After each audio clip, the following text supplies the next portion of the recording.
Assalamualaikum warahmatullahi wabarakatuh. Innal hamdalillah nahmaduhu wa nasta'inuhu wa nastaghfiruh wa na'udzu billahi min syururi anfusina wa min sayyiati a'malina. May yahdihillahu fala mudhillalah wa may yudlilhu fala hadiyalah. Asyhadu an la ilaha illallah wahdahu la syarikalah wa asyhadu anna Muhammadan abduhu wa rasuluh la nabiyya wa la rasula ba'da. Allahumma sholli wa sallim wa barik ala Muhammad wa ali Muhammad kama shallaita wa sallamta wa barakta ala Ibrahim wa ali Ibrahim fil alamina innaka Hamidum Majid. Amma ba'd. Saudara sekalian, sejenak marilah kita sediakan waktu kita untuk bersama mentalaah, memahami materi kitab Al-Hikam. Sertakan harapan kepada Allah, semoga lewat telaah kitab ini Allah menganugerahkan kepada kita taufik hidayahnya, bimbingan serta pemahamannya. Untuk itu hadirin, marilah kita buka telaah pagi hari ini dengan Al-Basmalah.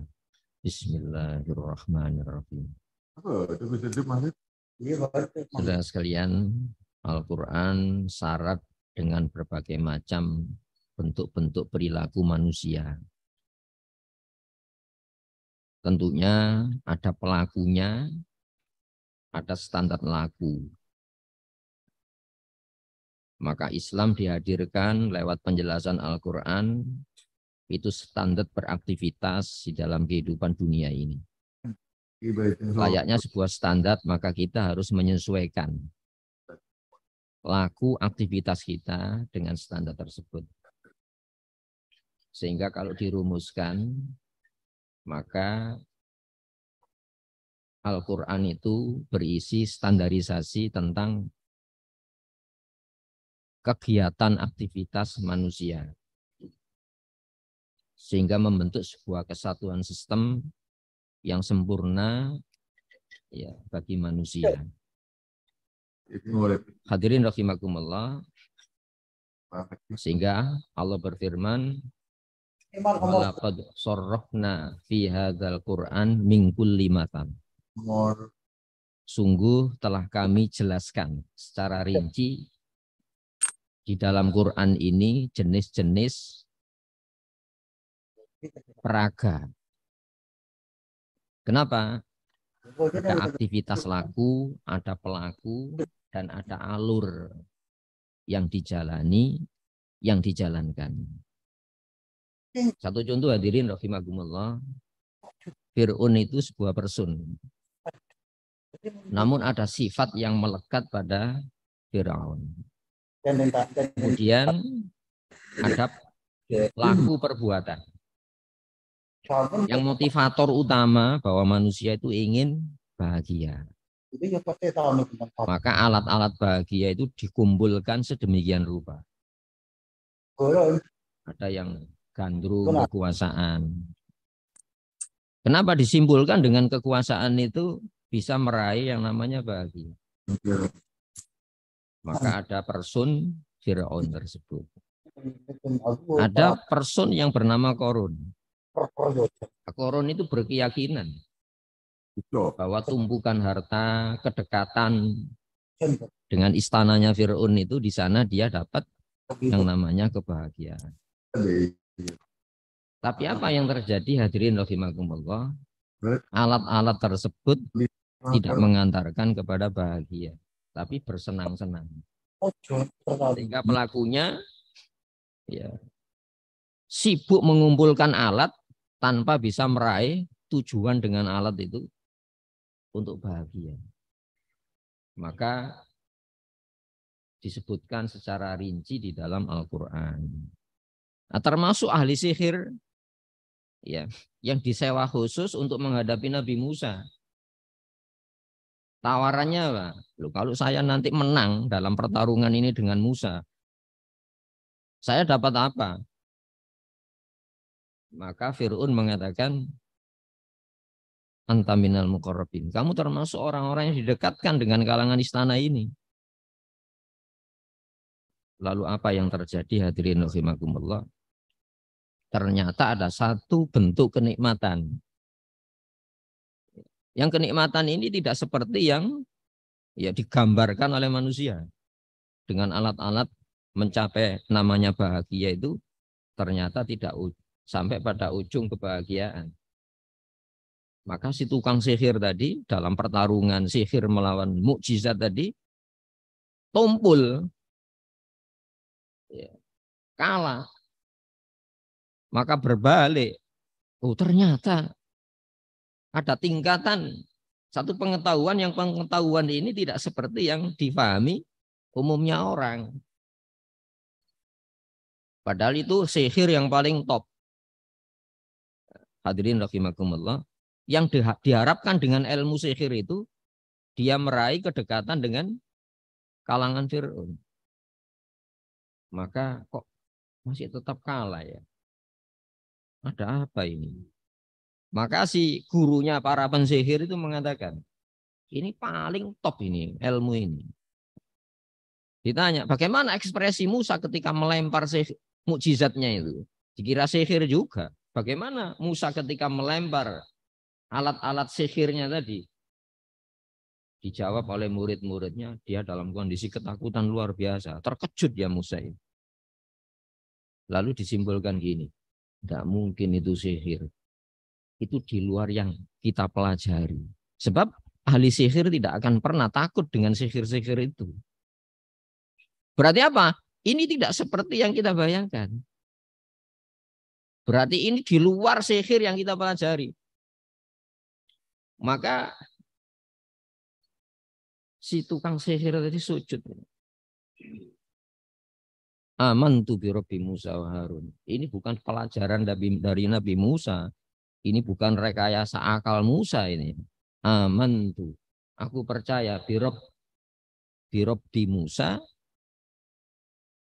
pengatur, pencipta, pemilik Musa. Musa ini ada pemiliknya ini.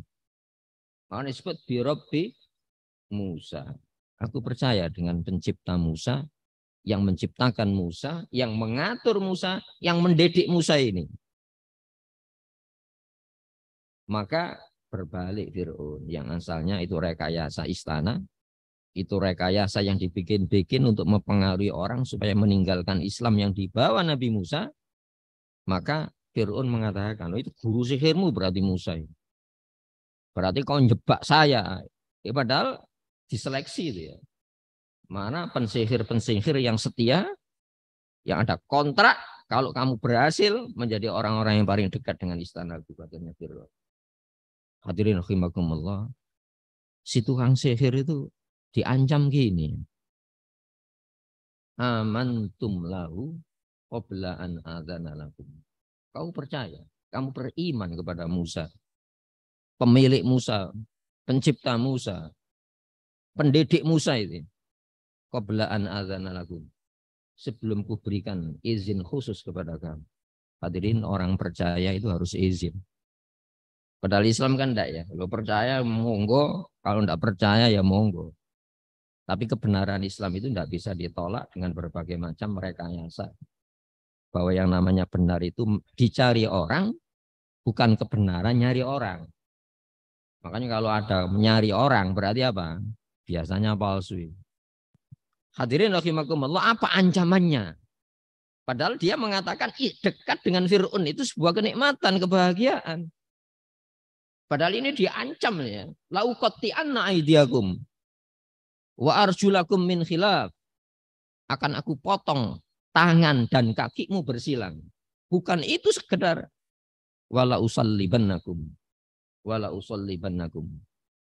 Benar-benar akan aku salib kamu di pokok-pokok kurma ini. Wala ta'lamunna, agar kau tahu ayyuna asyaddu adzaban wa aqwam. Mana di antara kami ini Tuhannya Musa pencipta Musa, pendidik Musa yang paling keras hukumannya. Atau kami-kami, Fir'aun ini. Masya Allah, dimutilasi dia.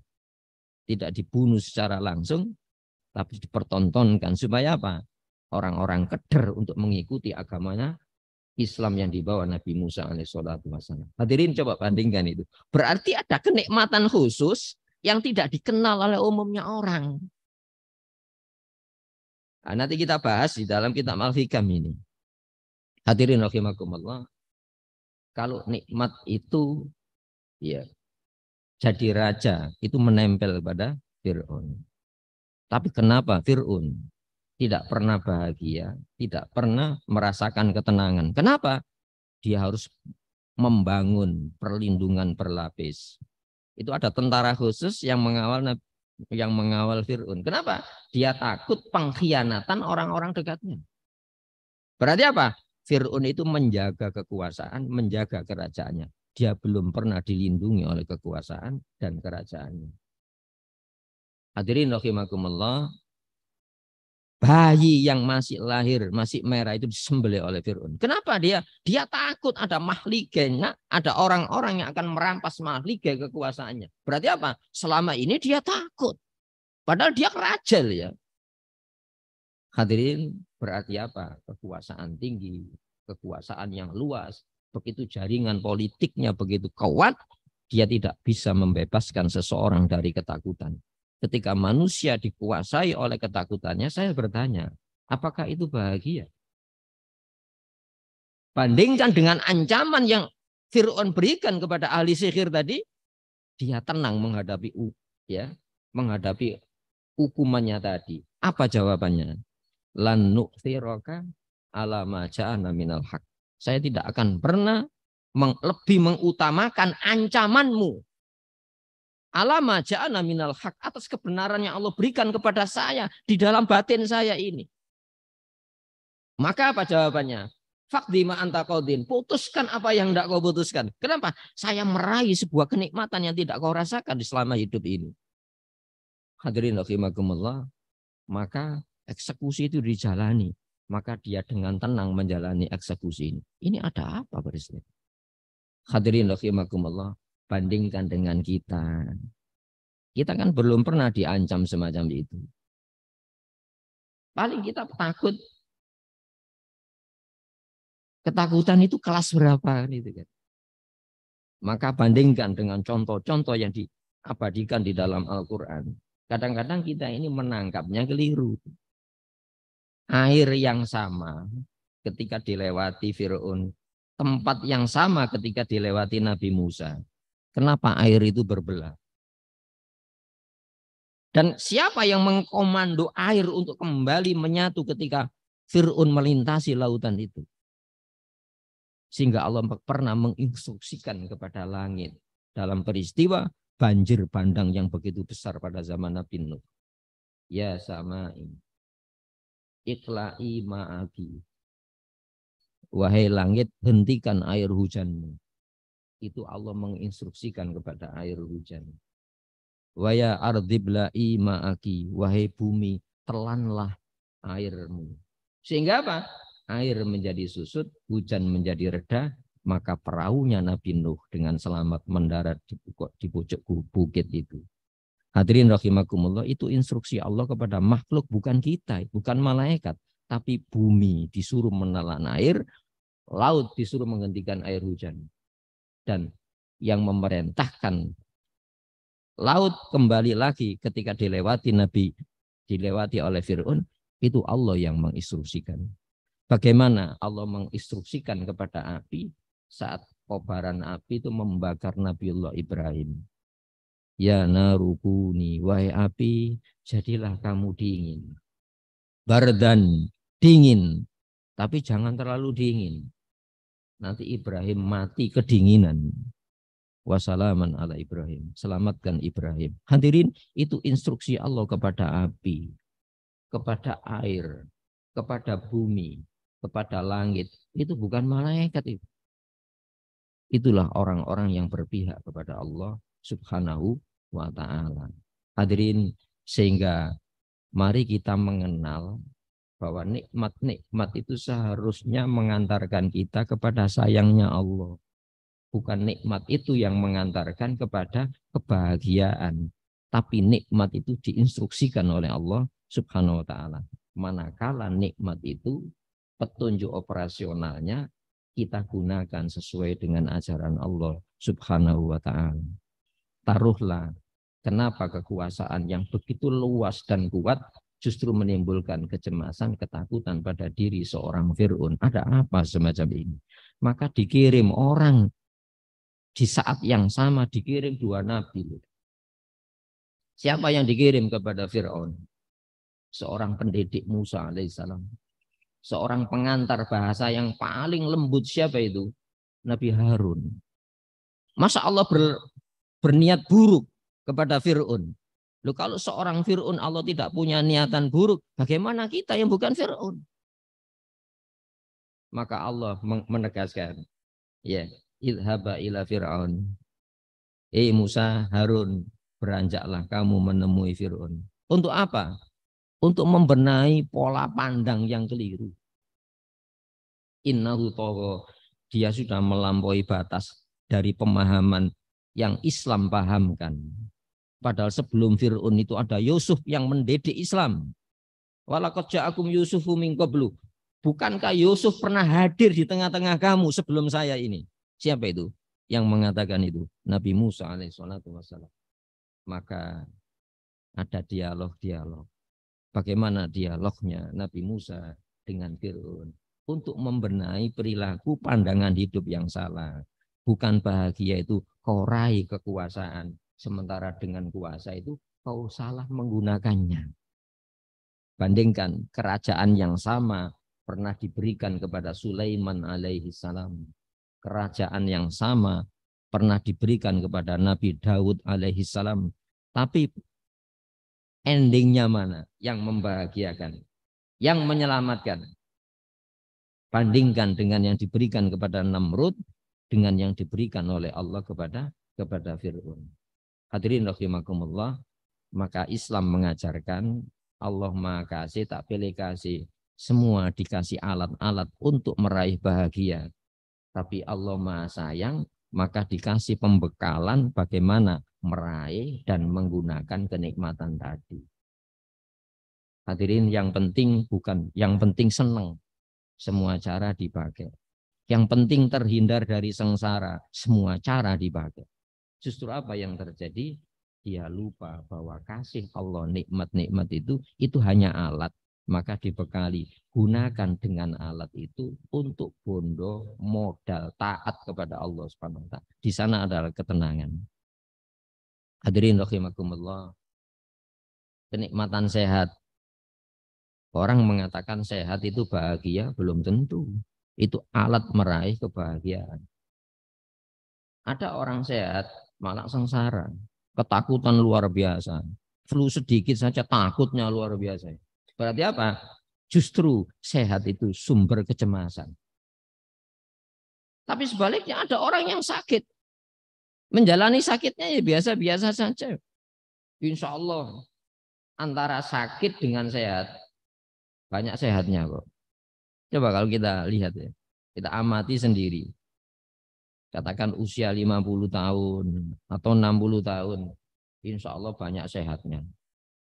Tapi kenapa yang jangket? Kenapa yang diingat-ingat itu justru saat sakit? Sehingga apa? Sakit menjadi sebuah ancaman di dalam kehidupannya. Padahal hadirin rahimakumullah, ada insya Allah kalau kita sakit tidak seperti sakitnya Nabi Ayyub alaihissalam. Justru di dalam sakit itulah Allah meletakkan yang namanya ketenangan hidup. Kenapa? Allah itu maha lembut. Sehingga perlakuan Allah itu tidak bisa ditangkap sekedar apa yang dilihat. Saat sakit kita justru dekat kepada Allah. Itu seharusnya sakit itu disayang oleh Allah. Justru ketika sehat jauh dari Allah Subhanahu wa ta'ala. Itu sebetulnya apa? Dipisah dari sayangnya Allah. Ada makhluk yang takut sakit. Siapa itu? Iblis. Di dalam surat Al-Hasr, Iblis itu takut kepada Allah. Tapi takut hukuman sakitnya. Kama salis syaitan. seperti syaitan. Idh qala lil insan, saat mengatakan kepada manusia, ukfur, tinggalkan Islam, tinggalkan pandangan hidup, cara Islam di dalam meraih kenikmatan dan menggunakan nikmat. Falamma kafara, ketika seorang manusia kufur kepada Allah, qala inni bari'um minkum, aku berlepas diri dari kamu. Lari dia. Ketika manusia menempuh jalan yang bukan Islam di dalam meraih kenikmatan tadi. Inni akhafullah, aku takut kepada Allah. Berarti apa? Setan itu takut sakit hukuman dari Allah. Tapi selama ini dia jauh dari Allah. Dia tidak merasa, saat itulah dia hidup di dalam kesengsaraan. Ukhrus fa innaka rajim. Keluarlah kamu dari jajaran hamba saya. Kamu terkutuk. Posisi itu tidak pernah ditakutkan. Tapi ketika mendapatkan sakit dari Allah, dia takut kepada Allah Subhanahu wa taala. Ini tolok ukur memahami. Kalau sakit justru mengingatkan, mendekatkan kita kepada Allah sedekat-dekatnya. Itu sebuah kenikmatan. Tapi kalau sehat justru jauh dari Allah, kita akan dikuasai yang namanya sehat. Maka nikmatan. Ada dua jenis kenikmatan. Padahal nikmat kan enggak, yang banyak sekali kan ya. Nikmatani, dua kenikmatan. Mahbun, tertipu manusia, terperdara oleh manusia. Kathirun minan nas, banyak orang. As-sihhatu, kondisi sehat. Kondisi sehat, ingat sehatnya. Tapi tidak pernah ingat Allah berpesan. Sehat itu gunakan mengenal saya. Jangan mengenal hak-hakmu saja. Tapi tidak mengenal hak Allah Subhanahu wa ta'ala. Maka kita terperdaya dengan sehat, seorang orang sehat itu, itulah ketenangan hidup. Sehingga apa? Dia harus mendanai sehatnya tadi untuk apa? Senang-senang. Sehingga lupa ada jenis kenikmatan. Justru dengan sehat itu dekat kepada Allah Subhanahu wa taala. Kemudian wal faroh, waktu luang. Hadirin, perjalanan hidup kita di dunia ini singkat. Maka sesingkat dunia ini sebetulnya nilainya bobotnya sama dengan akhirat. Kenapa? Singkat ini untuk menentukan kebahagiaan atau kesengsaraan yang tiada tolak ukur waktu. Oh, di sana sehari 1000 tahun. Wa innal yauma inda rabbika ka alfi sanatin mimma ta'udun. Sesungguhnya tolak ukur waktu di akhirat, sehari di akhirat 1000 tahun. Artinya apa? Kalau kita tidak meraih yang namanya rahmat Allah, kasih sayang Allah di dunia ini, kita akan disandati keadilan oleh Allah Subhanahu wa taala. Coba kalau umpamanya kita punya umur 1000 tahun. Itu ya, tidak pernah maksiat. Itu kalau ditimbang dengan nikmat Allah, wah pasti kalah dengan nikmat Allah. Berarti apa? Andai kan 1000 tahun itu Allah menggunakan standar keadilan, itu hanya untuk modal sehari di akhirat. Habis itu kita dimasukkan neraka oleh Allah Subhanahu wa taala. Maka dalam pandangan Islam, dunia ini luar biasa. Kenapa? Waktu yang singkat itu menentukan kesengsaraan atau kebahagiaan yang abadi. Makanya disebutkan walal akhiratu khairu wa abqa. Sungguh benar-benar akhirat jauh lebih baik dan lebih kekal. Inna hadza la fis suhufil ula. Penegasan ini di dalam kitab-kitab Muslim sebelumnya, Taurat, Injil, Zabur, dan wahyu-wahyu yang diberikan oleh Allah kepada Nabi. Inna hadza la fis suhufil ula. Penegasan akhirat jauh lebih baik, lebih kekal. Itu di dalam berita-berita kitab. Hadirin rahimakumullah. Sehingga kenikmatan dunia itu seharusnya menyelamatkan akhirat. Seperti hanya kesengsaraan dunia harus menyelamatkan akhirat. Nah, sehingga untuk meraih dengan sebab-sebab supaya meraih namanya kebahagiaan, maka dirumuskan oleh Ibnu Athaillah di dalam kitab Hikam ini. Beliau menegaskan gini. An-na'im wa in tanawwa'at mawahiru fa innama huwa bisyuhudi wa iqtirabi wal adzabu Wa in tanawwa'at mawahiruhu innama huwa biwujudi hijabi. Fasababul adzab wujudul hijab. Wa itmamun na'im bin nawar ila wajhil karim. Terjemahnya gini, kurang lebih gini.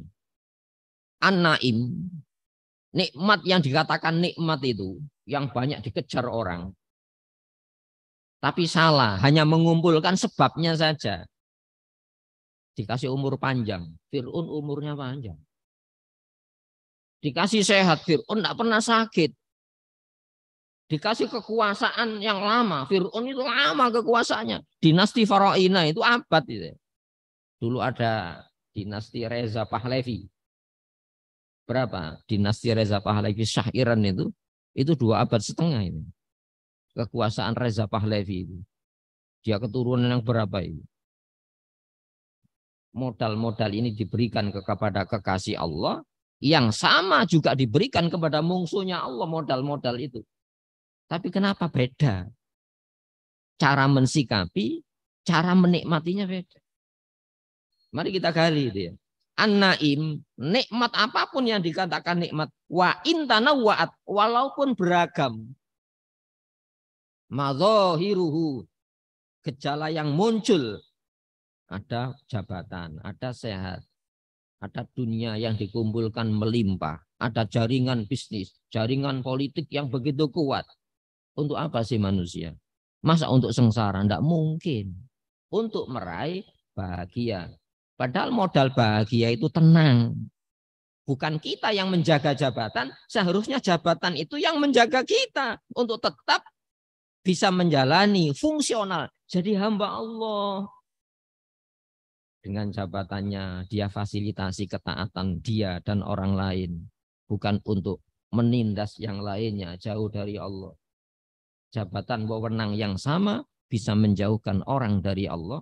Tapi yang sama juga bisa mendekatkan orang untuk dekat kepada Allah Subhanahu wa taala. Jangan jauh-jauh di luar rumah kita. Dengan kenikmatan sandang pangan papan bisa mengantarkan keluarga kita itu untuk lebih dekat ibadah kepada Allah. Tapi di saat yang sama justru kenikmatan sandang pangan papan banyak yang menjauhkan dari Allah Subhanahu wa taala. Sehingga apa? Dia harus menjaga, bukan dia yang dijaga. An-naim wa intana wa'at madzahiruhu. Nikmat yang dikatakan nikmat meskipun beragam ya, madzahiruhu, gejala yang muncul, fenomena yang dimunculkan nikmat. Fa innama, maka sesungguhnya tidak lain huwa, nikmat tadi bisyuhudihi wa iqtirabihi, dengan kesadaran penyaksian bahwa itu dari Allah. Iya, ya Allah, saya ini lemah. Itu ya, daya ingat kita lemah, daya saraf kita lemah. Tapi selama ini saya lupa. Kok kasih daya pada daya fikir saya, sehingga saya bisa berupaya mengumpulkan nikmat itu. Tapi rugi ya Allah kalau sudah terkumpul nikmat. Justru saya lupa untuk bondo modal mentaati Engkau ya Allah. Itu ada kesadaran itu. Wa khuliqal insanu dha'ifa. Manusia dicipta lemah. Hadirin, ketika seekor ayam itu menetas, itu sudah bisa berjalan. Ketika kita dilahirkan ibu kita lunglai, tidak bisa apa-apa, tidak bisa bergulai. Lama-lama bisa tengkurap, meluma tengkurap. Belum bisa mencari makan dengan sendirinya. Pertanyaannya gini, perlakuan Allah semenjak kita di dalam rahim ibu, itu baiknya Allah tidak ternilai. Setelah kita lahir belum bisa mencari makan sendiri. Tidak ada sehelai benang yang kita bawa ketika dilahirkan. Hadirin, ketika kita tinggal di tempat-tempat yang nyaman, busana-busana yang mewah, makanan yang lezat, kok tidak mengantarkan kepada kesadaran itu? Bandingkan dengan seekor ayam yang netas, dia sudah bisa berjalan mencari makanannya. Pertanyaannya gini loh, kalau Allah itu mengukur, menimbang nikmat perlakuan Allah dengan ketaatan kita, tidak ada yang selamat masuk surga. Maka wa ahsinu, Wa ahsin kama ahsanallahu ilaika. Berbuat baiklah kepada Allah seperti halnya Allah sudah baik kepada engkau. Ya, malah wa in kuntum ajinnatan fi butuni ummahatikum, saat kamu masih dalam bentuk cairan di dalam rahim ibu kita, Allah sudah baik kepada kita. Kesadaran ini hadirin harus ada di dalam diri kita. Maka wa iktirobihi, ya, dekatnya kepada Allah, yang mengantarkan dekat kepada Allah dengan nikmat-nikmat itu, di sana tenang. Berikutnya, wal adzabu, sedangkan azab, siksaan, hukuman, wa intanawa'at, walaupun beragam, madzahiruhu, bentuk yang muncul.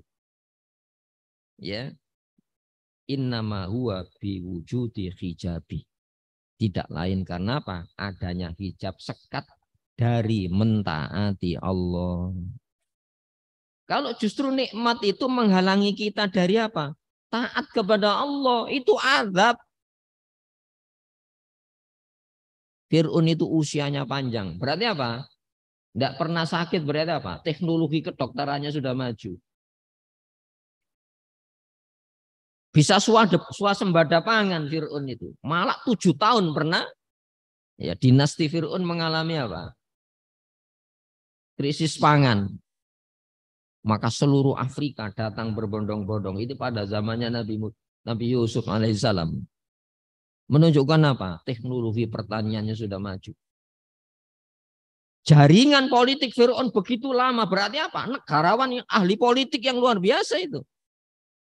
Tapi apa yang terjadi hadirin rahimakumullah? Jangankan menyelamatkan rakyatnya. Jangankan menyelamatkan keluarganya. Jangankan menyelamatkan orang-orang dekat pembelanya. Fir'aun sendiri tidak bisa selamat. Mati dalam kondisi terhina. Seperti matinya anak bayi. Mati apa? Tersedak air. Ada orang mati karena apa? Tersedak air. Siapa yang mati tersedak air itu? Fir'aun. Padahal dia pakai baju militer yang lengkap. Dia bukan bertempur, tapi mengejar Nabi Musa. Tapi justru dia yang masuk di dalam terperosok di dalam jebakan Allah Subhanahu wa ta'ala. Kiranya ini menjadi sebuah bahan analisa kita, bahwa kenikmatan yang paling nikmat itu, kalau dengan nikmat itu mengantarkan kita kepada taat, bukan menjadi penghalang taat kepada Allah Subhanahu wa ta'ala. Maka fasa babul azab, sebab siksaan itu wujudul hijab, adanya sekat penghalang dari mentaati Allah. Jabatan melupakan Allah, wewenang melupakan Allah, sehingga apa? Wewenangnya jadi penindasan. Hartanya melupakan Allah, sehingga apa? Hartanya dia pandai menikmati, tapi belum pernah dengan kenikmatan mengenal Allah yang memberikan nikmat. Ya Allah, saya sehat. Ya Allah, harta melimpah. Tapi saya kok malah tidak tenang. Nah, kenapa? Oh, hartanya tadi kau paksa untuk kau gunakan tidak sesuai dengan yang menciptakan harta. Dalam kasus banjirnya Nabi Nuh, justru yang diinstruksikan apa? Ya sama, wahai langit, hentikan air hujanmu. Wahai bumi, telanlah airmu. Maka Nabi Nuh selamat, ya, dengan pengikutnya di dalam perahunya Nabi Nuh. Di dalam kasus terbakarnya Nabi Ibrahim, justru api yang diinstruksikan untuk menjadi nikmat menyelamatkan Nabi Ibrahim alaihi salatu wassalam. Ingat, yang kita kumpulkan itu makhluk seperti kita. Apapun selain kita itu makhluk yang mereka punya karakter kehidupan yang Allah saja yang paham. Jangan kita merasa paling hidup sendirian. Berapa juta sel yang ada di dalam tubuh kita, itu butuh makan, tidak diserahkan kepada kita. Hadirin, kalau sel itu berubah karakter bisa menjadi sel ganas. Apa yang terjadi? Masya Allah, selama ini nikmat itu tak terhingga. Ibadah kita kepada Allah itu bisa dihitung. Wa in ta'uddu nikmatallahi la tuhsuha. Kalau kau menghitung nikmat-nikmat Allah itu tak terhingga nikmat Allah itu. Dari yang tak terhingga itu bagaimana kita menghitung? Allah tidak meminta kamu menghitung-hitung nikmat Allah. Tapi mari rasakan nikmat Allah. Dengan apa? Gunakan alat untuk meraih cintanya Allah Subhanahu wa ta'ala. Maka seorang muslim diajari sebelum beraktivitas Bismillahirrahmanirrahim. Legalitasnya apa? Saya beraktivitas, ya Allah, saya mulai dengan namamu. Itu artinya apa? Semoga dengan melaksanakan kegiatan ini saya meraih kasih sayangmu. Bukan sekedar kasih saja.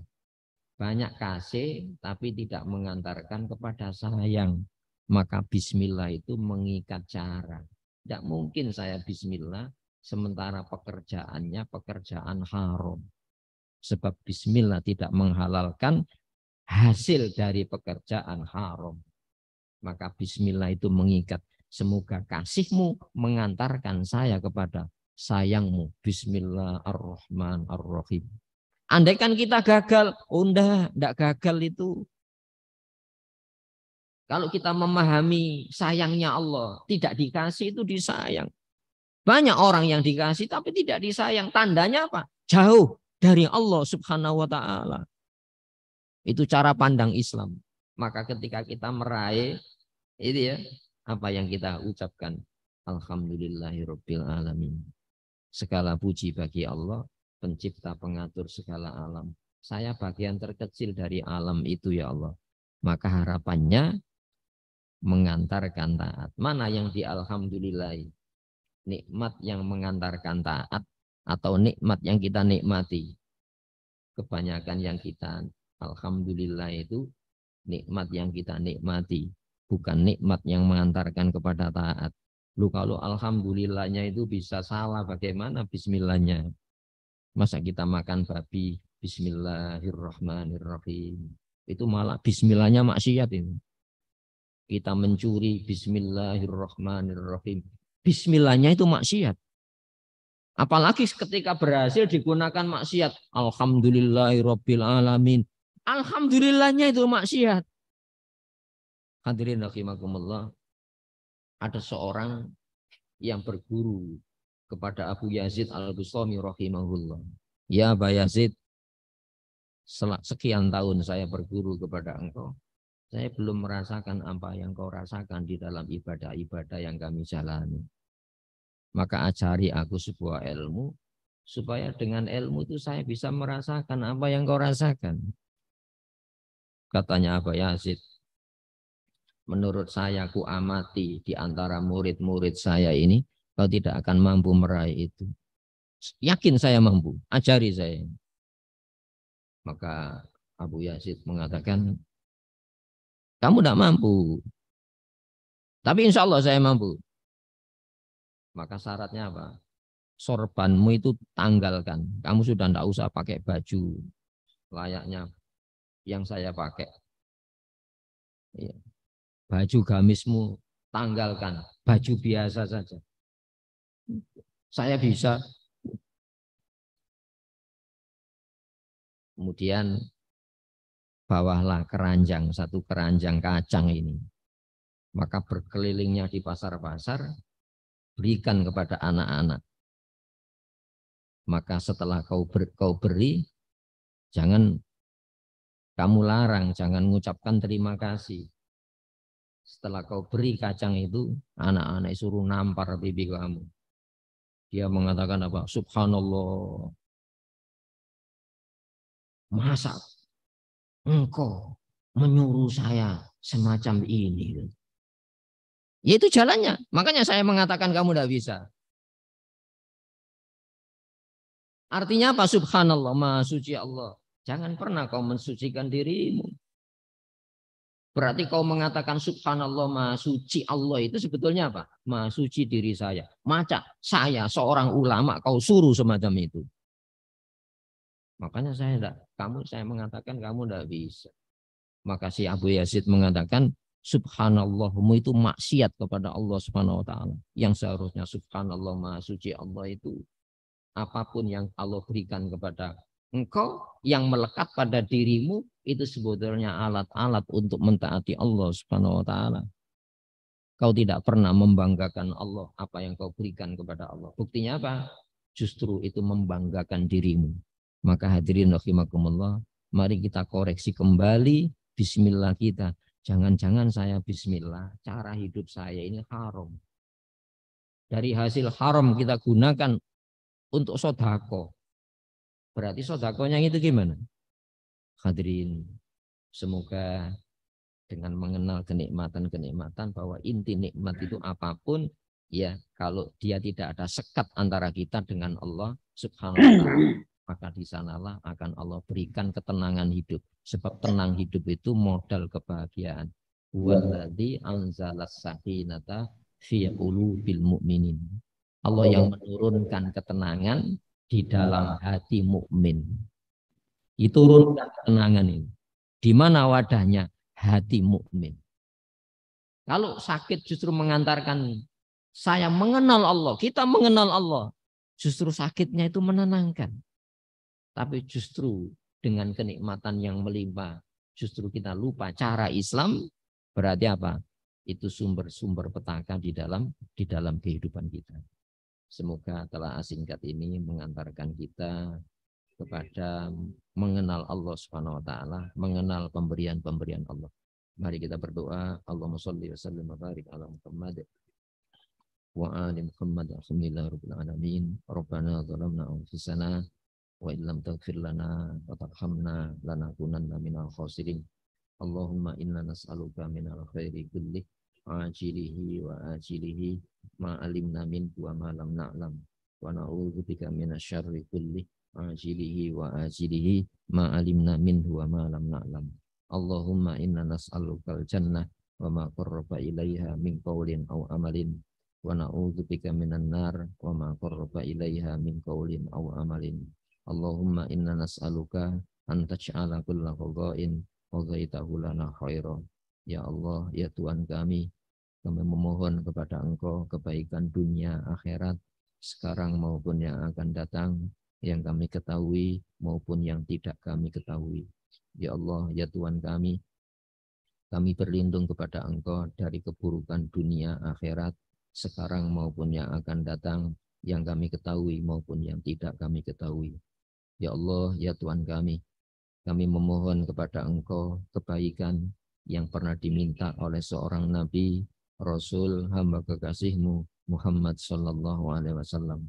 Ya Allah, ya Tuhan kami berlindung kepada Engkau dari keburukan yang pernah berlindung darinya seorang Nabi, Rasul, hamba kekasih-Mu Muhammad Sallallahu Alaihi Wasallam. Ya Allah, ya Tuhan kami memohon kepada Engkau surga dan apapun yang mendekatkan kepadanya, baik berupa tutur kata maupun tindakan amaliyah kami. Ya Allah, ya Tuhan kami berlindung kepada Engkau dari neraka dan apapun yang mendekatkan kepadanya, baik berupa tutur kata maupun tindakan amaliyah kami. Ya Allah, ya Tuhan kami memohon kepada Engkau agar Engkau jadikan semua takdir, ketentuan yang telah Kau tentukan bagi kami, semuanya adalah kebaikan. Rabbana atina fid dunya hasanah wa fil akhirati hasanah wa qina adzabannar. Subhana rabbika rabbil izzati amma yasifun wa salamun alal mursalin. Alhamdulillahirabbil alamin. Assalamualaikum warahmatullahi wabarakatuh.